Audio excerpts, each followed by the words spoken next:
మామిడి చెట్టు మొలకెత్తాక ఫ్రూట్స్ రావడానికి 3 ఏళ్ళు 5 ఏళ్ళు అలా పట్టుద్ది అంట. సో ఇండస్ట్రీలో ఎవ్వరు పని చేసినా ఈరోజు మాట్లాడాలి, ఈ స్టేజ్ అనుకుంటారు, ఈ రోజు కోసం వెయిట్ చేస్తాం. ఎందుకంటే సక్సెస్ అనేది చాలా చాలా అరుదు. ఇండస్ట్రీలో 10-20% సక్సెస్ ఉంటుంది. సో తీసిన ప్రతి సినిమా విజయం సాధించాలనేది ప్రతి ఆర్టిస్ట్కి, ప్రతి ప్రొడ్యూసర్కి, ప్రతి టెక్నీషియన్కి ఉంటుంది. కానీ అదొక వరం. అది అచీవ్ చేయడానికి మనలో ఎంత స్ట్రగుల్ అవుతామో, ఎంత ఎమోషన్ అవుతామో, ఎంత పెయిన్ తీసుకుంటాం. ఎందుకంటే ఏ ఒక్క ఇటుక ఇది అవ్వకూడదు, అన్ని ఇటుకలు కలిస్తేనే ఒక ఇల్లు ఎలా అవుద్దో. సో ఇటుక పేర్చుకుంటూ అందరి ఎమోషన్స్ని హ్యాండిల్ చేసుకుంటూ ఒక సినిమా తీయాలంటే అదొక నాలాంటి సాధారణ వ్యక్తికి, అది నిజంగా క్యాష్ రిచ్ ప్రొడ్యూసర్గా వేరేమో కానీ నాలా కంటెంట్ రిచ్ మాత్రమే ఉన్న వ్యక్తిని నేను. కాబట్టి నాకు ఇంకేం తెలియదు. నేను అందుకే 2018లో ట్యాక్సీ వాలా చేశాను, సక్సెస్ అయింది. 2023లో బేబీ చేశాను, సక్సెస్ అయింది. మళ్ళీ 2026 నాకు ఇయర్స్ పట్టుద్ది సినిమా చేయడం. నాకు అదొక journey. So today is very emotional day. ఈ జర్నీ మొదలైంది సాయి రాజేష్ గారితో. ఎందుకంటే బేబీ రిలీజ్ ముందే మేమిద్దరం కలిపి మాదొక లవ్ అండ్ హేట్ రిలేషన్షిప్. ఎప్పుడు ఆయన ఒక భిన్న ధృవాలం. మేము, ఆయన ఒకవైపు ఉంటారు, నేను ఒక ఉంటారు. నాలో ఆయనకి చాలా నచ్చు, ఆయనలో నాకు కొన్ని నచ్చు. బట్ మా ఇద్దరికి ఉండేది మాత్రం సినిమా అంటే మాత్రం ఒకటైపోతాం. పిచ్చి మాకు సినిమా అంటే. ఆ సినిమా కోసం ఎంత డబ్బు అవనా, ఎంత స్ట్రెస్ అవని, ఎంత ఏదో అని, జీవితంలో ఏది పణం పెట్టాలనుకున్నా ఈ సినిమా మనం ఒక మంచి సినిమా తీస్తామంటే అది నేను ఇల్లు అమ్మేసుకుంటానా, ఏమైనా తెలియదు. అసలు ప్రాణానికి పెట్టైనా సరే అంటారు. మా ఇద్దరికి సినిమా అంటే మాత్రం అంత పిచ్చి. ఆ పిచ్చి మా ఇద్దరిని కలిపి ఉంచుద్ది. ఆయన చెప్పిన కథ డిస్కస్ చేయగానే నాకు ఒక 20 మినిట్స్ చెప్పారు ఆ రోజు, ఈ నెక్స్ట్ ఇది చేద్దామా అని. ఎందుకంటే ఆయన ఏ కథ అయినా చెప్పినట్టు అదిరిపోయింది ఈ సినిమా. వెంటనే చేసేద్దాం అనుకున్నాం. బేబీ రిలీజ్ అయిన వెంటనే వేరే కారణాల వల్ల కొంచెం డిలే అయింది. బట్ 2 ఏళ్ళు ప్రొడక్షన్లో చాలా కష్టపడి, అంటే బేబీ సినిమా మా అంచనాలని మించి హిట్ అయింది. బాధ్యతని పెంచింది, బరువుని పెంచింది. సో ఏ సినిమా తీసినా సరే మళ్ళీ కంపారిజన్స్ వస్తాయి. అలాగే అలా ఉందంటారు, ఇలా ఉందంటారు. ఇంకా క్లీన్గా, ఇంకా యూనివర్సల్ అప్పీల్తో ఉండే సినిమా చేయాలంటే రాజేష్ రాసే కథలు ఉంటాయి, చాలా డెప్త్ ఉన్న కథలు. ఎందుకంటే నాకు ఇప్పట్లో ఈ జనరేషన్లో నేను ఎవరితో సమకాలికలతో ఎవరితో పోల్చాలో తెలియదు, కానీ ఇంతవరకు మనం చూసిన బలమైన కథలు ఉండే కొన్ని. భారతి రాజా గారు, బాలచంద్ర గారు రాసే కథలు ఉమెన్కి, హీరోకి, అందరికీ చాలా ఎమోషన్స్కి పెద్దపీట వేస్తూ. అందుకే ఆయన రాసిన కలర్ ఫోటో అయితే ఏంటి, బేబీ ఏంటి, ఇదేంటి. ఈ సినిమాలో చాలామంది హ్యాట్రిక్లు ఉన్నాయి. ఒక మంచి ఆయన నిర్మాత, నాతో పాటు నిర్మాతగా పెడితే కథల పరంగా first hat-trick goes to Sai Rajesh. అందుకే ఆయన 2 నేషనల్ అవార్డ్స్ వచ్చాయి. దీనికి ఎన్ని అవార్డులు వస్తాయో నాకు తెలియదు. We are happy, proud. So Ravi నాతో 10 ఏళ్ళ నుంచి ట్రావెల్ చేస్తున్న వ్యక్తి, నా తమ్ముడు లాంటి తమ్ముడే ఒక రంగా నా సినిమాలు. ఎందుకంటే నా సినిమా గురించి నేను ఏ సినిమా తీసినా నాకన్నా ఎక్కువ వరే అవుతుంటాడు. అన్న బాగుండాలి, అన్నకి సినిమా డబ్బులు వస్తాయా రావా అని చెప్పి. తను ఆ సినిమాలో రైటింగ్ హెల్ప్ కావాలంటే రైటింగ్, డైరెక్షన్ డిపార్ట్మెంట్, ఒక్కోసారి మేనేజర్గా కూడా తను వెళ్ళిపోతాడు. అంటే ఎక్కడెక్కడన్నా డబ్బులు మిగులుతాయి అన్న అంత వ్యక్తి. తన డైరెక్టర్గా మేము పెట్టి, రాజేష్ కూడా చాలా ఇష్టమైన వ్యక్తి చేస్తున్నప్పుడు ఈ సినిమాలో మీరు క్యారెక్టర్స్ పెయిన్ చూశారు కాబట్టి మా లోపల చాలా పెయిన్ ఉంది. ఎందుకంటే వెరీ ప్రెస్టీజియస్ ప్రోడక్ట్. కిరణ్ గారికి 2 సక్సెస్ల తర్వాత ఉన్నారు, చెప్పగానే ఈ సినిమా మనం చేసేస్తున్నాం అని నమ్మి, ఏం ఆలోచించలేదు, నమ్మి ఎన్ని రోజులు కావాలంటే అన్ని రోజులు చేద్దాం, ఎలా కావాలంటే. అంటే అందరి నమ్మకానికి ఇది ఇంత నమ్మకం ఉన్నప్పుడు స్టేక్ మీద, బ్రెయిన్ మీద స్టేక్ ఉండేది. ఇది పాకెట్ మీద స్టేక్ కాదు, బ్రెయిన్ మీద స్టేక్ ఉంది. సో అందుకే అంత ఎమోషనల్ అవుతున్నాం. ఎందుకంటే కొట్టాం, మళ్ళీ కొట్టాం, గర్వంగా చెప్తున్నా, ఎందుకంటే ఇది ఏదో యాటిట్యూడ్తో చెప్తున్నా కాదు. అంటే కష్టపడ్డ ఇది మనం ఒక 2 hours 3 hours వండితే ఆ వంట బాగా నచ్చితే తృప్తిగా ఎలా తింటాం, ఈరోజు తృప్తి అమ్మయ్యా మనందరికీ నమ్మిన వాళ్ళందరికీ ఈరోజు అందరికీ సక్సెస్ అనేది చాలా చాలా ఇంపార్టెంట్. సో సీడెడ్ నుంచి మా ఎతి ఫోన్ చేసి అన్న పొద్దున్న నుంచే రాత్రి నుంచి స్క్రీన్లు పెంచాం, ఎక్స్ట్రా షోలు వేస్తున్నాం అని చెప్పినప్పుడు మనల్ని నమ్మి డబ్బులు కట్టిన బయ్యర్ మైత్రి శశి గారు ఫోన్ చేసి నైజాం రాత్రి అంతా కలెక్ట్ చేసింది, కిరణ్ గారి సినిమాలు అన్నిట్లో హైయెస్ట్ కలెక్షన్ చేసింది అని చెప్తే first day 1 I'm proud to announce 12.3 crores. అంటే మా బేబీ ఓపెనింగ్ కన్నా కూడా 30-40% ఎక్కువ ఓపెనింగ్ వచ్చింది. అలాగే మా బ్రదర్ కిరణ్ ఆయన K ramp day 1 K ramp రెండు కలిపితే ఎంతో దాన్ని మించి ఇది చేసిందంటే is a biggest hat-trick for Kiran Abhiman గారు. అంటే ఆయన నటుడిగా ఎలివేట్ అయ్యారు, బాక్స్ ఆఫీస్లో ఒక బ్యాంకబుల్ స్టార్గా ఎలివేట్ అయ్యారు. అందుకే ఆయన original star. This is your original bigger success in your career. అంటే నాకు ఎందుకంటే నేను హీరోలను అభిమానించే వ్యక్తిని, అది ఏ హీరో అయినా సరే. నేను ట్యాక్సీ వాలా చేసిన రోజు అది day 1 break even. Very happy. Vijay Deverakonda గారితో, ఆనంద్ దేవరకొండ గారితో బేబీ చేసినప్పుడు ఆయన కెరీర్లో బిగ్గెస్ట్, కిరణ్ గారితో ఇప్పుడు చేస్తున్నప్పుడు ఈయన కెరీర్లో బిగ్గెస్ట్ క్రాసర్గా నిలబోతుంది సినిమా. సో మనల్ని నమ్మి ఒక వ్యక్తి జర్నీ చేసినప్పుడు వాళ్ళకి మనం ఇచ్చే ప్రేమ వాళ్ళకి పొగడతలో ఇదో కాదు, వాళ్ళకు మంచి నాన్ థియేటర్ల బిజినెస్ మనం నమ్మి చేయాలి, సినిమా మంచి బిజినెస్ పెంచాలి, వాళ్ళకి మనం చూపించే ప్రేమ అక్కడ ఉంటుంది. నాకు ఈ ప్రేమని నా ప్రేమను మీ పట్ల ఎలా చూపించాలనుకున్నాను. ఎందుకంటే చాలామందిని చూసి అభిమానిస్తాం, ఆయనతో వర్క్ చేశాక ఆయన అభిమానిగా మారాను. ఎందుకంటే నాకు నాకు స్ట్రెస్ అయ్యేవాడి అన్నప్పుడు ఎప్పుడు నైట్ కాల్ వచ్చేది, అన్న ఇది మనం కొడుతున్నాం అస్సలు మీరు అంత మాత్రం కూడా యాక్టర్గా నేను రోజు సెట్లో ఉంటాను కదా, నాకు తెలుసు దీని వైబ్రేషన్ తెలుసు, దీని పొటెన్షియల్ తెలుసు అని చెప్తుంటే ఆయన నమ్మకం అసలు ఈరోజు పే ఆఫ్ అవుతుందంటే బుక్ మై షోలో 5,000 per hour ఉంటే చాలా కాంటెంపరీగా మంచిదండి. అది ఇప్పుడు 11,000-12,000కి per hour వెళ్తుందంటే ఇది జనం ఇచ్చేది ఒక మీడియా ఇచ్చి మొన్న మీడియా అప్రిసియేషన్లో ఫోన్ ఆగట్లేదు ఇంత ఇదంటే. సో అండ్ ఆ కల్ట్ క్లాసిక్ అని చాలామంది అడిగారు సోషల్ మీడియాలో, ఏంటి కల్ట్ క్లాసిక్ అంటే అదేదో ఒక ఎలివేషన్ కాదు. ఒక అమ్మాయి ప్రేమిస్తే ఆ అమ్మాయి ప్రేమ ఎంత బలమైనది అనే వర్డ్కి అమ్మాయి ప్రేమ తాలూకు బలవత్వాన్ని చూస్తే కల్ట్. అమ్మాయి ప్రేమ ఒక కల్ట్ అంత బలంగా ఉంటుంది. క్లాసిక్ ఏంటంటే ఒక అబ్బాయి ప్రేమిస్తే ఎంత దూరం వెళ్ళినా మళ్ళీ తిరిగి వస్తాడు, అది క్లాసిక్ ఎగ్జాంపుల్ మగాడి ప్రేమ. సో అది కల్ట్ క్లాసిక్ అంటే, దాన్ని వేరే విధంగా అర్థం చేసుకోకండి.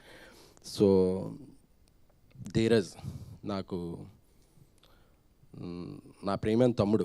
ఎందుకంటే నాకు కోపం వచ్చినా ప్రేమ వచ్చినా ఇమ్మీడియట్గా తీసుకునే తను మాకేమీ ఇది కాదు, నాకన్నా చాలా ఆస్తిపరుడు. వాళ్ళ కమ్యూనిటీ మా కమ్యూనిటీలో ఒక 5-6 ఫ్లాట్లు ఉంటాయి. అసలు నువ్వేంట్రా నువ్వేం మాట్లాడుతున్నావు అంటే నేనేం చెప్పలేను, బట్ నన్ను ఒక బ్రదర్లా భావించి భయ్యా మీకు నేను అంటే దేవుడు మనకి ఇంట్లో వాళ్ళని కొన్ని రిలేషన్స్ని ఇస్తాడు, కొన్ని రిలేషన్స్ మనం చూస్ చేసుకుంటాం. అలాగే నేను చూస్ చేసుకున్న రిలేషన్స్లో రైట్ రిలేషన్ ధీరజ్ నువ్వు ఎప్పుడైనా నన్ను వదిలేస్తావు కానీ నేనైతే నిన్ను వదలను. Love you. ఆనంద్ శ్రీరామ్ గారు, మీ సినిమాకి డేట్ పోస్ట్ పోన్ అవుతుంది అంటే మైండ్లో 2-3 అనుకున్నప్పుడు తిరుపతిలో వెంకటేశ్వర స్వామి చెంత ఈ సినిమా జూలై 24 అని రిలీజ్ డేట్ పెట్టుకున్నాం. ఏ ఆటంకం లేకుండా జూలై 24కి వచ్చింది. స్వామివారికి మనసులో ఆయన స్వామివారి సన్నిధానంలో మాట చెప్పారు, ఈ సినిమా మీకు ఇంత కలెక్ట్ చేస్తుంది సార్ మీరు కలెక్ట్ చేసే నెంబర్ కన్నా కూడా ఆ కలెక్షన్ వస్తే ఎంతమంది అప్రిసియేషన్ వస్తుంది కదా, అది చాలు సార్ నాకు. ఎందుకంటే నేను డబ్బులు చాలు ఎందుకంటే నా ఫస్ట్ శాలరీ 2,700, దాంతోనే హ్యాపీగా బతికేసిన వాడిని. నాకు ఏ డబ్బు వచ్చినా నేను బతికేయగలను.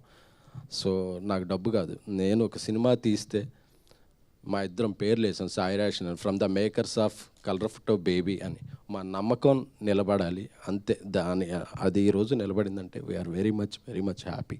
ఇక నా ఎగ్జిక్యూటివ్ ప్రొడ్యూసర్స్ అంటే ఈ సినిమాలో ఈ క్యారెక్టర్ ఇంత బలంగా ఉన్నాయన్నారు కదా, ఏదో రాజేష్ గారు నేను మాట్లాడి చెప్పేయడం కాదు, ఈ సినిమాలో ఒక ఎగ్జిక్యూటివ్ ప్రొడ్యూసర్ ఒక మహిళ, ఈ సినిమాలో కాస్ట్యూమ్ డిజైనర్ ఒక మహిళ, ఒక ఆర్టిస్టెంట్ ఒక మహిళ, ఇంతమంది మహిళలు ఈ సినిమాలో ఉన్నారు కాబట్టి ఈరోజు ఇంతమంది మహిళలు నిన్న శుక్రవారం చూస్తే జనరల్గా రాస్తుంటారు అప్పుడప్పుడు కొంతమంది ఫ్యామిలీస్ రావటం మానేశారు, ఫ్యామిలీస్ రావడం ఎవరు చెప్పారు? ఎఫర్డబుల్ ప్రైజెస్కి టికెట్ పెట్టి మంచి కంటెంట్ ఇస్తే నిన్న శుక్రవారం సాయంత్రం నుంచి ఏ షో అయినా చూడండి, ఫ్యామిలీస్ అమ్మాయిలు బ్రహ్మరథం పడుతున్నారు ఈ సినిమాకి. అంటే నువ్వు తీసేవాళ్ళు వీడు హానెస్టీ ఉందని ఒక ఇంప్రెషన్ ఉండి కంటెంట్ అపీలింగ్గా ఉండి మంచి టికెట్ రేట్ పెడితే ఫస్ట్ టికెట్ కొని ఎంకరేజ్ చేసేది ఫ్యామిలీసే. వాళ్ళు పాప్కార్న్ రేట్లు చూసి వెనక్కి వెళ్ళిపోవట్లా, మంచి కంటెంట్ ఇస్తే ముందుకు వస్తామని చెప్తున్నారు. అది ఎందుకంటే కొంతమంది వేరే ఓపెనర్స్ ఉంటారు, అది కాదు, మంచి కంటెంట్ ఇస్తే ఫ్యామిలీసు మహిళలు వచ్చి ఫస్ట్, ఎందుకంటే వాళ్ళ ఇంట్లో ఉండి ఒక ఎన్విరాన్మెంట్లో ఉంటారు కదా, ఒక మంచి సినిమా వస్తే ఒక బాయ్ ఫ్రెండ్తోనో ఒక అన్నతోనో తమ్ముడితోనో ఫ్యామిలీతోనో వెళ్ళి ఎంజాయ్ చేయాలనుకుంటారు. అలాంటి స్ట్రెస్ బస్టర్ ఇచ్చే సినిమా కావాలంటే చెన్నైలో స్టోరీ అలాంటి సినిమా మీ ఇంట్లో వాళ్ళతో వెళ్ళండి. ఎందుకంటే ఈ మధ్య సినిమాలు ఏంటంటే కొన్ని విడివిడిగా చూస్తున్నాం, మన ఫ్రెండ్స్తో వెళ్ళిపోతాం, మన ఇంట్లో వాళ్ళు ఇదండి కాదు, మళ్ళీ మీ ఫ్యామిలీ అందరూ కూడా వెళ్ళి ఎంజాయ్ చేసే టైం ఈ చెన్నై లవ్ స్టోరీ సినిమా. ఇక గౌరీ విషయానికి వస్తే మన తెలుగమ్మాయి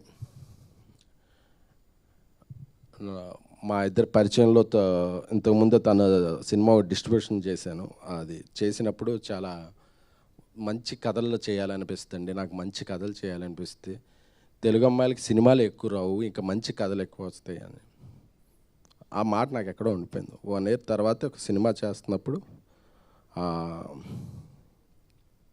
కథ చెప్పగానే ఆ గంటలో అడ్వాన్స్ ఇచ్చేయండి ఇంటికి వెళ్ళిపోతానని చెప్పి తీసుకుని వెళ్ళిపోయి ఒకే గంటలో, అంటే మిగతా లాంగ్వేజ్ హీరోయిన్లకి చెప్పినప్పుడు వాళ్ళ మేనేజర్స్ వచ్చి ఎప్పుడు మేడం ఫ్లైట్ వేస్తే వచ్చి విని నేరేషన్ మళ్ళీ విన్నాక మళ్ళీ 2 days తర్వాత ఇలా ఉంటాయి. కాబట్టి ఆ అమ్మాయి నచ్చింది సార్, నాకు ఇంకో ఏదో వేరే లాంగ్వేజ్ సినిమా ఉందో అది కూడా క్యాన్సిల్ చేసేసుకుంటున్నానని ఎంత బాగా యాక్ట్ చేసిందంటే అరుస్తున్నారు థియేటర్కి వెళితే, గౌరీ గౌరీ గౌరీ గౌరీ అని చెప్పి, నివి నివి నివి అని చెప్పి. ఎందుకంటే ఈ రోజు నుంచి గౌరీ పేరు కూడా మర్చిపోయి ఆడియన్స్ దృష్టిలో ఒక నివిగా ఉండిపోద్దేమో అనిపించింది.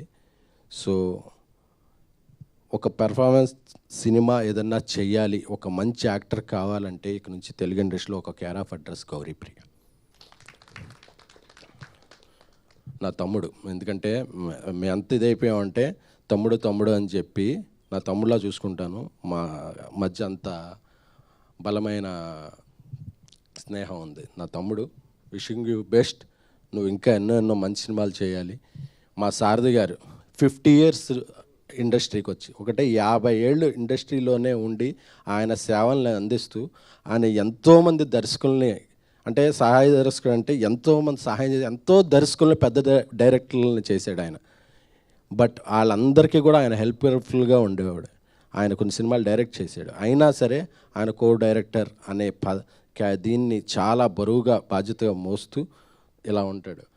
ఆయన లేకపోతే మేము ఏ సినిమా రిలీజ్ డేట్కి, ఎందుకంటే మేము ఫస్ట్ ఏదైనా రిలీజ్ డేట్ వేస్తే ఫస్ట్ ఆయన అడిగేస్తాం, సార్ కాపీ వస్తుందా, రాదండి ఆ డేట్కి అన్నారంటే మేము వెళ్ళాం, మీరు చేస్తాం మీరు చేయండి అని చెప్పాడు. ఎందుకంటే మమ్మల్ని అందరినీ తిట్టగలిగిన వ్యక్తి, ఆ గౌరవం ఉన్న వ్యక్తి ఎవరున్నట్టు కమాండ్ ఉన్న వ్యక్తి Sarathi garu. Thank you so much.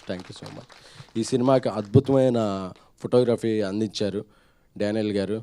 Sir we're very lucky to have you. మా మణిశర్మ గారు, మెలోడీ బ్రహ్మ మణిశర్మ గారు మా సినిమాకి ప్రాణం పోసారు ఆయన పాటలతోనూ దీంతో బీజిఎంతోనూ. సో అందరికీ పేరున ఈ జర్నీలో నా స్ట్రెస్ని నా ఎమోషన్స్ని తట్టుకున్న నా టీంకి అందరికీ కూడా, నిఖిల్ గారికి, మా సిస్టర్ లాగా విశాల గారికి, మా నానికి పిఆర్ టీం, డిజిటల్ టీం ఇప్పుడు మెన్షన్ చేయట్లేదు, ఎందుకంటే ఇది success meet, fast starting success meet. ఎందుకంటే మార్నింగ్ వచ్చిన కలెక్షన్ చూస్తుంటే డే 1 కన్నా డబుల్ రేట్లు ఉన్నాయి. సో ఇది ఒక 10 రోజులు 15 రోజులు ఊపేస్తుంది. సో చాలా మీట్లు జరుగుతాయి కాబట్టి వాళ్ళ లాస్ట్లో స్టేజ్ మీద పిలిచి తగు విధంగా సత్కరించుకుంటాను. సో రవి, నీకు ఒక మంచి ఫోన్ కొన్నాను, కార్లో ఉంది, ఇస్తాను. ఎందుకంటే నీ స్ట్రెస్ అంతా ఫోన్స్ మీద చూపించావు అని తెలిసింది. లోన్స్ ఉంటే స్ట్రెస్ అవ్వాలి కానీ ఫోన్స్ మీద ఎందుకు stress. Thank you so much. అలాగే మా ఈవెంట్లు అన్నిటికీ కూడా మా ఇంట్లో మనిషిలా వచ్చి అసలు డబ్బులతో సంబంధం లేకుండా మమ్మల్ని ఎంకరేజ్ చేసే మా శ్రావంతి గారికి థ్యాంక్ యూ. సో అందరికీ చెప్పాను, అలా అసలు మన డబ్బులు రేషన్ కాదు, అంతే, మంచిగా భోజనమే. సో మీడియా ఈ సక్సెస్ ఏదైనా సాధించానంటే అది నాది కాదు, అది మీది. ఎందుకంటే రోజు మీతో అక్కడ కూర్చుని కవర్ చేసే వ్యక్తిని నేను. ఇక్కడ ఉన్నానంటే నేను ఏ సక్సెస్ సాధించినా అది మీ అందరికీ చెందిందే తప్ప అది నాది కాదు. ఎందుకంటే మీ అందరితో కూడా నేను ఆఫీస్లోకి వెళ్తే నేను ఆఫీస్ లేట్ అయితే నా స్క్రిప్ట్ రవిచంద్ర గారు రాసి విజువల్స్ ఇంజెస్ట్ చేసేవాళ్ళు. సో అలా మీ అందరి సహాయ సహకారాలు, ఎందుకంటే ఏ ఒక్క వ్యక్తి ఒక వ్యక్తిగా ఎదిగిపోడు. ఒకడు ఎదిగాడు అంటే టీం, ఒకడు కెప్టెన్ ఇలాగా కప్పు తీసుకున్నాడంటే దాని వెనకాల 11 మంది ప్లేయర్ల కష్టం ఉంటుంది. సో నా వెనకాల ఇంతమంది ప్లేయర్ల కష్టం ఉంది. సో అలాగే నన్ను నమ్మిన ఎప్పుడూ నా వెన్నుంటే మారుతి గారికి కూడా నేను హృదయపూర్వక కృతజ్ఞతలు చెప్తున్నాను. అలాగే ఇంకా బలంగా చెప్పుకోవాల్సింది మైత్రి మూవీ మేకర్స్ నవీన్ గారు, రవి గారు. సో ఈ సినిమాకి నాకెంత హెల్ప్ఫుల్గా ఉన్నారనేది నాకు తెలుసు. మరొక పెద్ద ఫంక్షన్లో వాళ్ళిద్దరి సమక్షంలో వాళ్ళ గురించి చెప్తాను. So I'm very very very happy. Thank you all. And last but not least Kiran గారు. So we are very very happy. మీ గురించి సగమే చెప్పాను, ఎందుకంటే సగం నెక్స్ట్ అంటే అన్నీ ఒకేసారి చెప్పేస్తే మళ్ళీ రిపీట్ వస్తాయని కొన్ని బుల్లెట్ పాయింట్స్ ఈరోజు చెప్పాను. కొన్ని నెక్స్ట్ సక్సెస్ ఒక పెద్ద ఫంక్షన్ చేద్దాం అనుకుంటున్నాను, దానికి దాచాను. Thank you so much. Thank you. ఎందుకంటే నాకు తెలుసు మన మధ్య మీరు అన్ని రకాలుగా నాకు సపోర్ట్గా ఉన్నారు. అందులో కొన్ని చెప్పచ్చు, కొన్ని చెప్పకూడదు. బట్ నా ప్రేమను మాత్రం మీకు ఎప్పుడు చెప్తాను. I love you. Thank you so much. Thank you SKN గారు, thank you so much. And ఇప్పుడు సాయి రాజేష్ గారిని మాట్లాడవలసిందిగా రిక్వెస్ట్ చేస్తాను. అండ్ ఈ సినిమాలో ఒక ఇంపార్టెంట్ బలమైన పాత్రను చేయటమే కాకుండా ఆయన ఆ పాత్ర చేయకపోయినా ఏం పర్వాలేదు, బట్ వచ్చి మా కోసం చేసిన అదితి గారికి ప్రత్యేకమైన ధన్యవాదాలు తెలుపుకుంటున్నానండి. థ్యాంక్ యూ అన్నా.